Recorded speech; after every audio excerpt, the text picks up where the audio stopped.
Vibrant music teaching. Proven and practical Tips, strategies, and ideas for music teachers. Welcome to the Vibrant Music Teaching Podcast. I'm Nicola Canton and you're listening to episode 3, where I'm going to let you in on my secrets for keeping parents up to date and their expectations aligned with yours.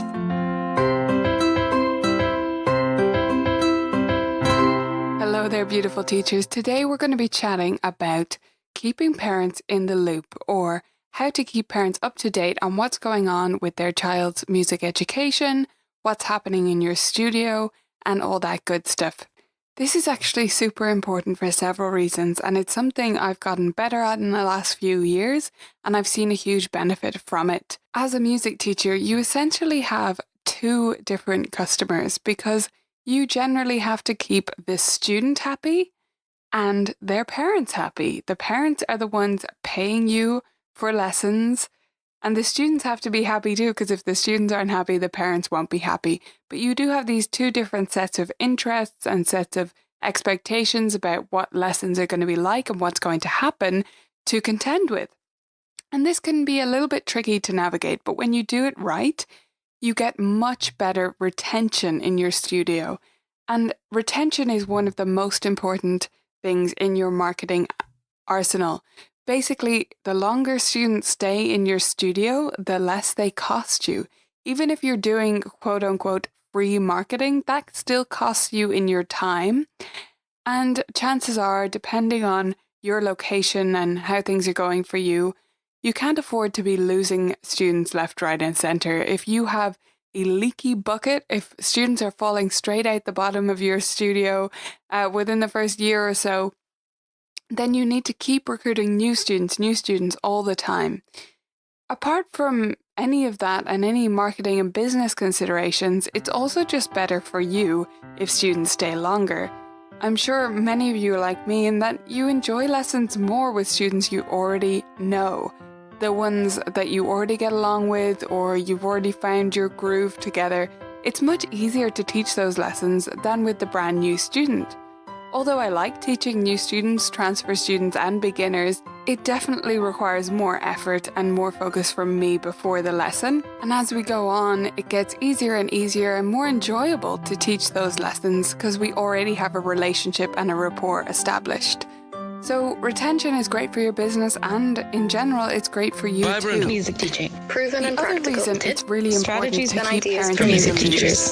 is that otherwise they start to push for things, from my experience. And if you're in the UK or Ireland where I am, or Australia, New Zealand, Canada even, where parents can be a little bit pushy for music exams, and sometimes before the student is really ready, we get pushed into it, or at least they try to.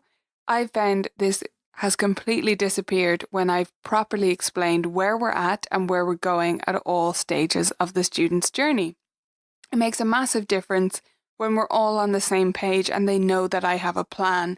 They don't start to push for things like exams or competitions or the next book or a certain piece, because they know I have a plan and they're on board with it. The happier your parents are too, even if they're not on the verge of quitting. If they just think lessons with you are okay, they're much less likely to recommend you to others, to put in the time to leave a review on your Facebook page or your Google My Business or whatever. So keeping the parents in your studio happy is super important. And the best way that I know to do this is for them to know what's going on. Now, how do we do this? Well, a big part of this for me is the discussion that I have with the parents at the very start. So we arrange a meeting before they start lessons. And at that meeting, I explain to them things like that I am going to decide when their child does an exam, and I'll recommend it when it would be beneficial for their child, but don't expect it every year. Don't expect us to get on the exam express.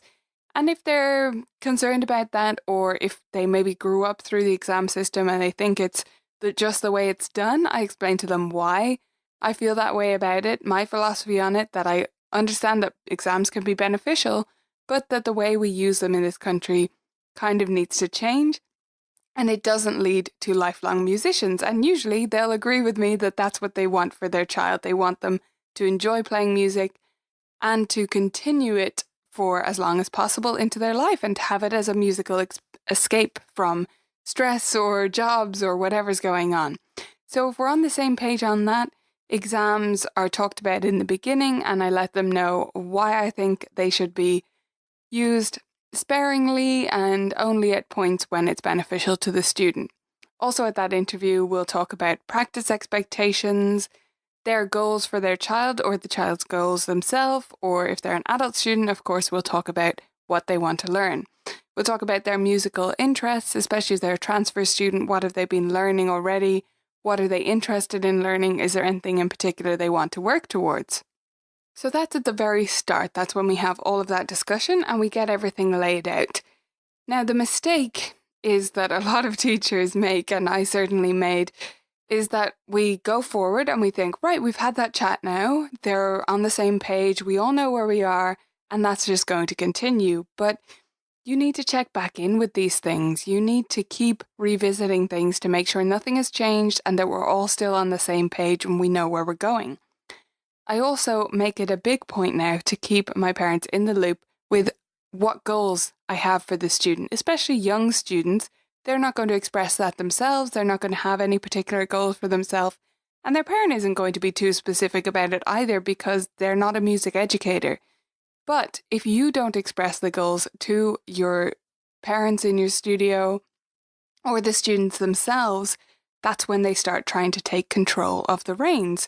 So I make it very clear where we're going, where I'm trying to get them this year, and where we're up to and anything they can do to help as parents at home. The way I do this is with, well, it used to be purely with regular emails, and this is how a lot of teachers do it, that they make a point to write an email every so often to the parents in their studio.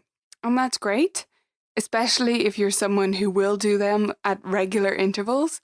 But it's really easy to leave those off when everything's going smoothly and to only email when there's a problem or an issue or a lack of practice or something like that. And if that's the case, it kind of feels like you're just giving out to the parents when they've done something wrong. And that's not so good. That's not a good feeling to associate with your studio. So I make it a point to keep my parents in the loop now using a system of reports in Google Docs. So I enter the details at the start of the year, what goals I have for the student, what I want them to get done this year, and any particular goals they've expressed to me. I'll also write in there what method books they're in or other books, what supplemental books, what theory is going on, and also some links to relevant resources like links to Piano Safari reminder videos if they're in that method, or audio downloads or a listening playlist or something like that. Underneath that is where I write the regular updates, progress reports, or whatever you want to call them. So I'll write the date and every 10 weeks write the date in and a quick update of where they're at, where I want them to be going, how they're getting on, what challenges we've come across, and what they're doing really well with. Just a few bullet points on how it's all going. This really helps to alleviate parents' concern about where their child is in their music study and how they're progressing and whether they should be at this level or at that. As long as you make it extremely clear, most parents actually won't push back against that. It's when they feel that you don't have a plan. And I'm sure you do have a plan, but they need to know it. They need to be in on the plan because otherwise they're going to come up with their own or they're going to drop out because they think it's not going anywhere. Because let's face it, learning to play a music instrument takes a crazy amount of time and effort and commitment. It actually takes so long to get to a level of any kind of proficiency. And while we can provide great music along the way and make it seem like they're at a more advanced level than they are and all of this stuff, there's no disguising the fact that it takes a huge amount of practice and commitment. And it takes a long time, and therefore it does cost the parents a lot of money. Fees for music, no matter where you live, they are not cheap, and you should not be charging too little, so they certainly shouldn't be cheap. So it does require a significant time and financial commitment from parents, and they need to know where it's going. That doesn't mean that they need to be able to decide things. It means that you need to let them in on your plan that you've made as the expert. So as you go through, make sure you explain why these things are happening, not just what the plan is, not just we're learning this study so that they can play Bartok, whatever.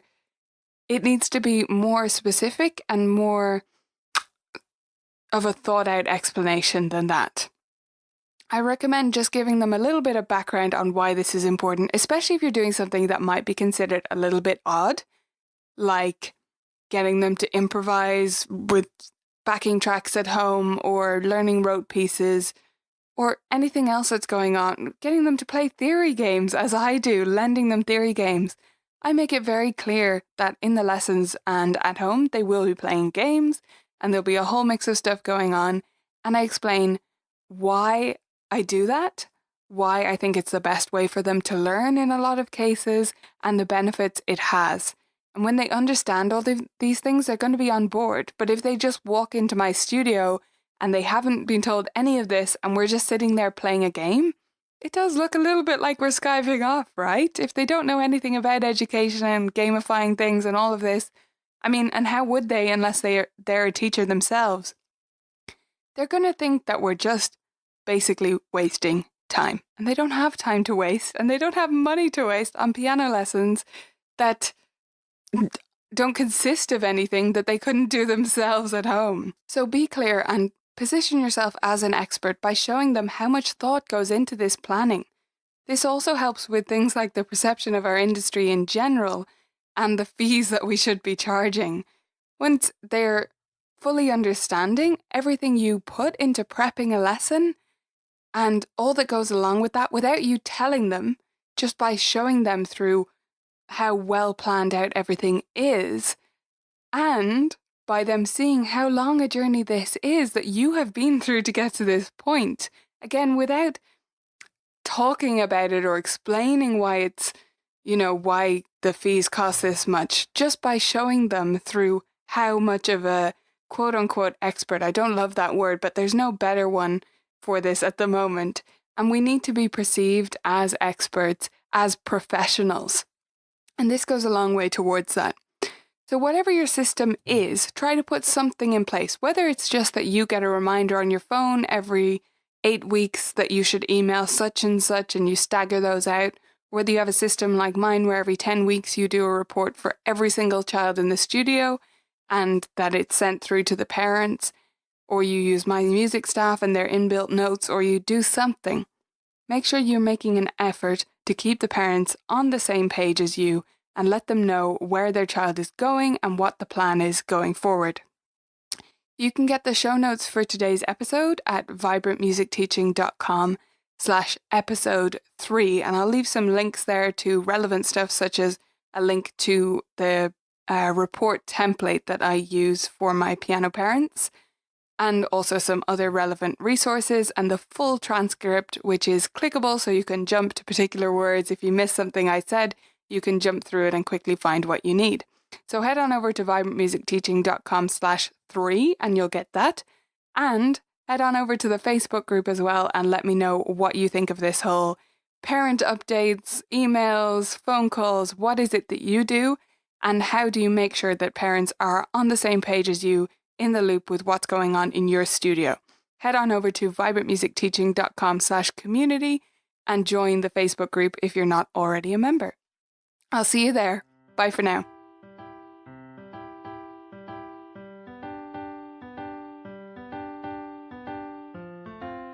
If you enjoyed this episode, why not head on over to vmt.ninja and learn more about Vibrant Music Teaching membership. There's courses, a whole library of fully organised and easy to use games and activities, and a fantastic community.